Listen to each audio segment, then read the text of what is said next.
Hello दोस्तों, मैं हूं शंकर अग्रवाल और आप देख रहे हैं मेरा YouTube channel learn Excel with Shankar. दोस्तों, आज के इस वीडियो में हम वी लुकअप के एक और यूज कि एक्सेल में वी लुकअप का यूज कहाँ और कैसे करते हैं ये देखेंगे। इसके लिए हम आते हैं अगली शीट में। यहाँ पे मैंने एक फॉर्मेट बना रखा है जिसके अंदर हमारे पास एक किसी भी जनरल स्टोर का फॉर्मेट है, जहाँ पे कुछ आइटम्स है, आइटम्स के रेट है और उन आइटम्स के जीएसटी रेट है। यहाँ हमने बिल बनाने का फॉर्मेट तैयार कर रखा है। बिल बनाने के फॉर्मेट में ऊपर शॉप का नाम है, बिल नंबर है, डेट है और उसका एड्रेस है। जब भी हमें कोई भी आइटम की ज़रूरत है जिसका हम बिल बनाना चाहते हैं तो उसके लिए यहाँ पे ड्रॉप डाउन लिस्ट पहले से ही बनाई गई है। ड्रॉप डाउन लिस्ट कैसे बनाते हैं इसके लिए आप मेरा ड्रॉप डाउन लिस्ट का वीडियो देख सकते हैं। जैसे ही हम ड्रॉप डाउन से कोई भी आइटम यहाँ लेते हैं तो उसका रेट और जीएसटी रेट ऑटोमेटिक यहाँ पे आ जाता है। हम यहाँ क्वांटिटी इनपुट करेंगे तो सारे कैलकुलेशन ऑटोमेटिक आ जाएंगे और बिल का टोटल भी यहाँ पे आ जाएगा। अब अगर कस्टमर ने एक ही आइटम लिया है तो हम इसका प्रिंट आउट निकाल कर कस्टमर को दे सकते हैं।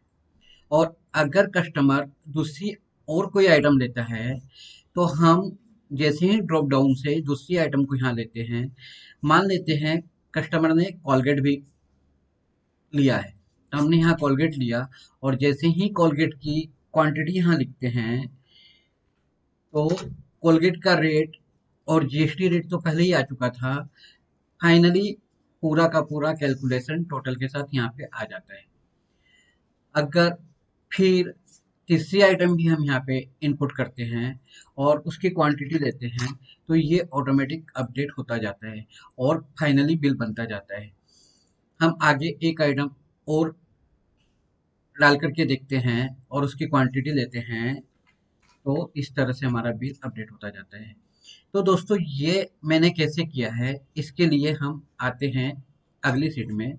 सेम डेटा हमारे पास यहाँ पे तैयार है और यहाँ मैंने पहले से ही ड्रॉप डाउन बना रखा है।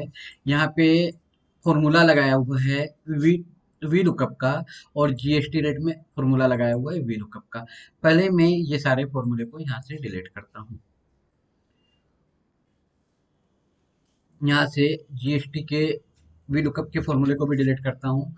यहाँ अमाउंट के लिए भी फॉर्मूला है, इसे भी, और यहाँ से भी फॉर्मूला है। ये सारे फॉर्मूले को डिलीट करता हूँ और अब शुरू से बताता हूँ कि ये कैसे हुआ है। यहाँ जो हमारे पास ये टेबल है जिसके अंदर आइटम नेम है और रेट है और जीएसटी है। ये टेबल के अंदर 2 नंबर कॉलम में रेट है और 3 नंबर कॉलम में जीएसटी रेट है। तो यहाँ रेट के लिए हम वी लुकअप लगाएंगे। वी लुकअप के लिए जो लुकअप वैल्यू होगी, क्योंकि वी लुकअप के 4 आर्ग्यूमेंट होते हैं। लुकअप वैल्यू ये हमने पहले भी वी लुकअप के वीडियो में देखा है। Lookup value, second argument table array,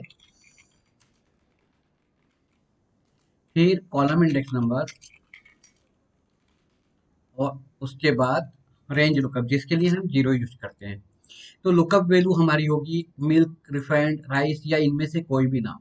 इसका ड्रॉप डाउन हमने यहाँ पे बना रखा है। तो लुकअप वैल्यू हम यहाँ से लेंगे। टेबल एरे हमारी ये वाली होगी। कॉलम इंडेक्स नंबर, रेट के लिए 2 नंबर कॉलम इंडेक्स होगा, यहाँ हम रेट के लिए वी लुकअप लगा रहे हैं और फाइनली फोर्थ नंबर आर्ग्यूमेंट में हम जीरो लगाएंगे। तो यहाँ वी लुकअप लगाते हैं। वी लुकअप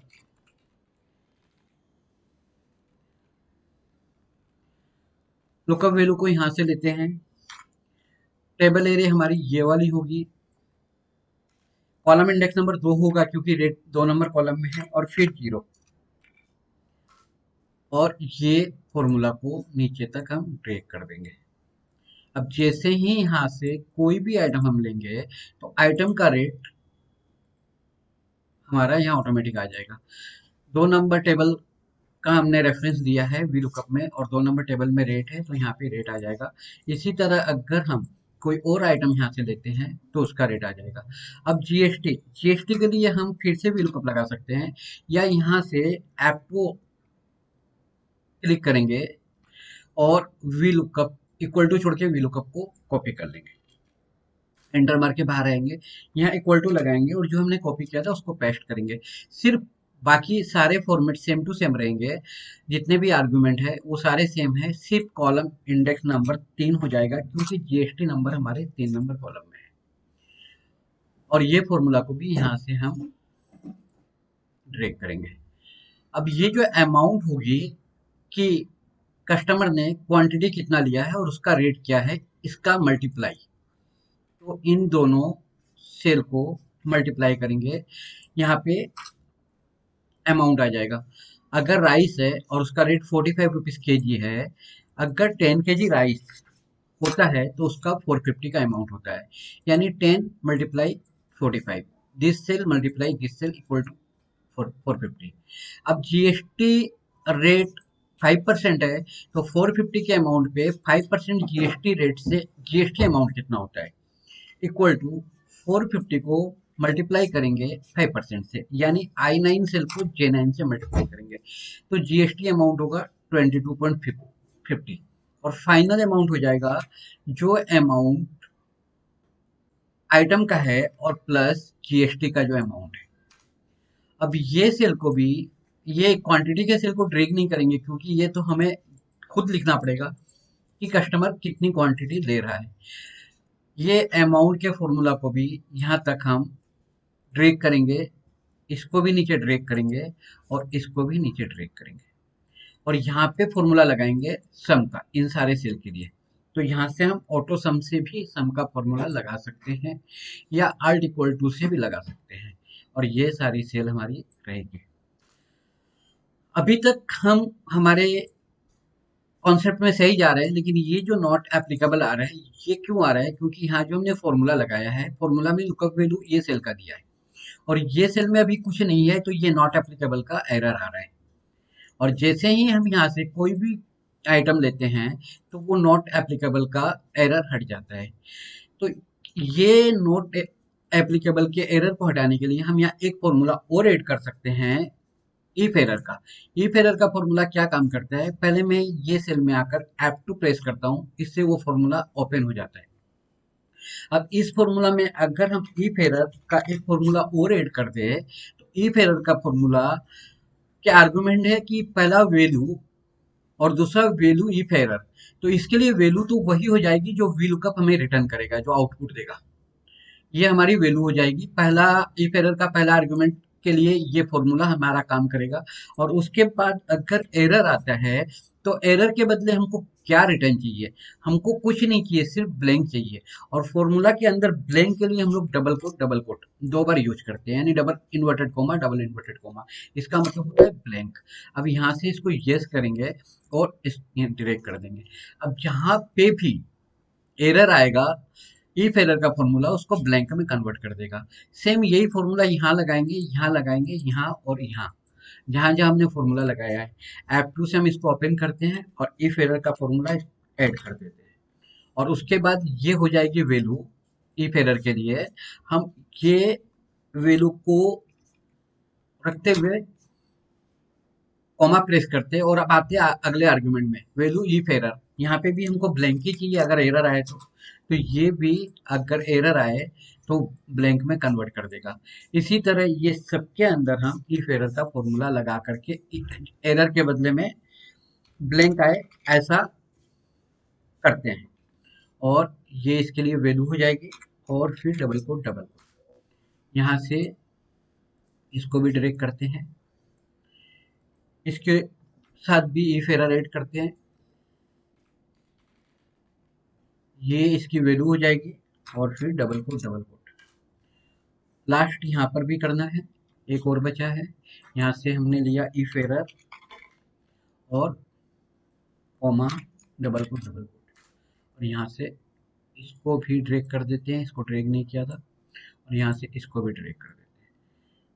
अब क्या होगा कि अगर एरर आता भी है तो एरर शो नहीं होगा, एरर की जगह पे ब्लैंक आएगा, क्योंकि इफ एरर के फॉर्मूला में हमने ऐड कर दिया है। अब कस्टमर ने अगर फ्लोर यानी आटा लिया 15 kg, तो जैसे ही हमने 15 फिल किया, वो ये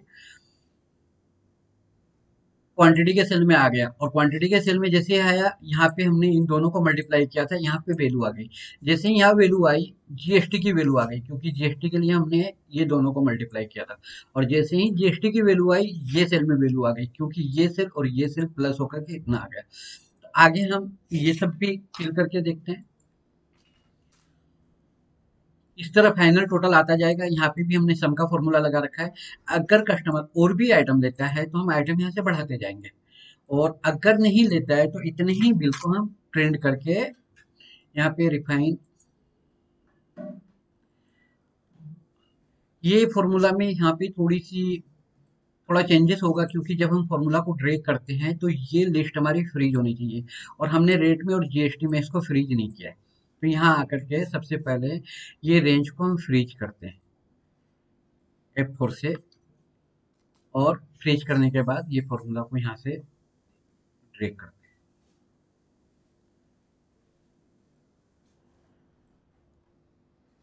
एक्चुअली क्या है कि जब फॉर्मूला को हम नीचे ड्रैग करते हैं, तो उससे रिलेटेड जितने भी रेफरेंस है, वो भी नीचे ड्रैग होते हैं। अब ये फॉर्मूला में हमने ये टेबल एरे को रेफरेंस दिया था। जैसे ही हम ड्रैग करके नीचे आते हैं, तो हमारा ये रेफरेंस जो था, ड्रैग होकर के नीचे आ जाता है। यहाँ पे हम देख लेते हैं, क्योंकि यहाँ पे भी हम लोगों ने इसको अल्टर नहीं किया है। अगर यहाँ पे ये टेबल को मैंने रेफरेंस लिया है, तो जैसे ही ड्रैग करके नीचे आए, तो ये चार्ट हमारी नीचे आ जाती है ड्रैग होकर के। फिर एक स्टेप जैसे और हम नीचे आती है, ये ड्रैग होकर नीचे आती है। तो इसके लिए ये जो रेंज है, इसको यहाँ पे हम फ्रीज कर देंगे, ताकि जब फॉर्मूला को फ्रीज करने के लिए इसको मैंने सिलेक्ट किया और F4 पर प्रेस किया कीबोर्ड से। अब यहाँ डॉलर का निशान आ गया। कॉलम के पहले भी डॉलर आया और रो के पहले भी डॉलर आया, और चूंकि ये रेंज था, इसलिए यहाँ पे भी डॉलर के पहले, कॉलम के पहले डॉलर आया और रो के पहले डॉलर आया। अब जब इसको हम ड्रैग करेंगे, तो ये रेंज नीचे ड्रैग नहीं होगी, हर बार इसी रेंज के साथ ये काम करेगा। यहाँ फॉर्मूला को, इसमें मैंने फॉर्मूला लगाया है, इस फॉर्मूला को नीचे ड्रैग करके यहाँ तक लेते हैं, और अब चेक करते हैं। अब जैसे ही हम नीचे आते जाएंगे, टेबल हमारी यही वाली रहेगी, क्योंकि टेबल को हम लोगों ने फ्रीज कर दिया, यानी लॉक कर दिया है। अगर आइटम और भी रहे, तो हम इसमें ऐड कर सकते हैं, और जैसे ही ऐड करेंगे, वी लुकअप से प्राइस यानी रेट और जीएसटी रेट ऑटोमेटिक आ जाएगा। जैसे ही हम क्वांटिटी इसके अंदर इनपुट देंगे, सारे कैलकुलेशन ऑटोमेटिक लेता जाएगा, क्योंकि हर जगह पे हमने फॉर्मूला लगा रखा है। यहाँ वीलुकअप का फॉर्मूला है, यहाँ वीलुकअप का फॉर्मूला है। यहाँ पे ये सेल मल्टीप्लाई ये सेल, ये फॉर्मूला है, और इस जगह पे इन दोनों को मल्टीप्लाई किया है, वो फॉर्मूला है, और प्लस यहाँ ये और ये दोनों को प्लस करके फॉर्मूला लगाया हुआ है, और वही फॉर्मूला कॉपी करके नीचे ले लिया है ड्रैग करके, और यहाँ सम का फॉर्मूला है। तो इस तरह से हम वीलुकअप का यूज करके किसी भी दुकान वगैरह में बिल बना सकते हैं। अब जब कस्टमर का बिल फाइनल हो जाएगा, तो हम इसको सिलेक्ट करके प्रिंट फाइल में जाके, प्रिंट में जा करके प्रिंट आउट निकाल करके दे सकते हैं।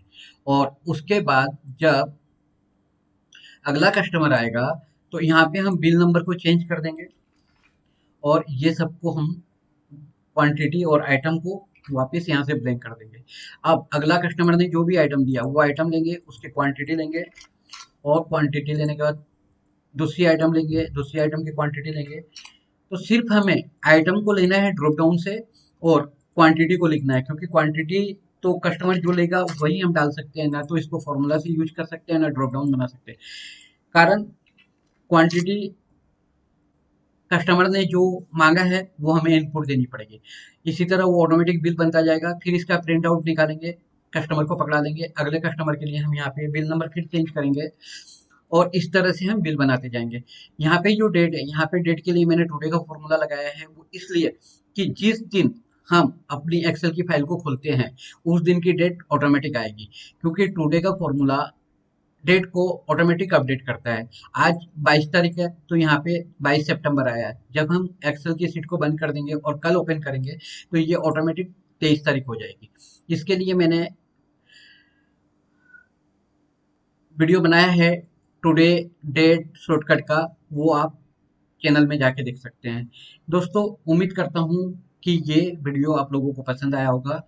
अगर वीडियो आप लोगों को पसंद आया तो मेरे channel learn Excel with Shankar को सब्सक्राइब कीजिए, वीडियो को लाइक कीजिए, दोस्तों के साथ शेयर कीजिए, जो भी कमेंट है वो कमेंट लिखिए। और अगर आप लोगों को वीडियो पसंद नहीं आता है तो आप डिसलाइक भी कर सकते हो, लेकिन कमेंट में ये ज़रूर बताइए कि डिसलाइक क्यों किया है।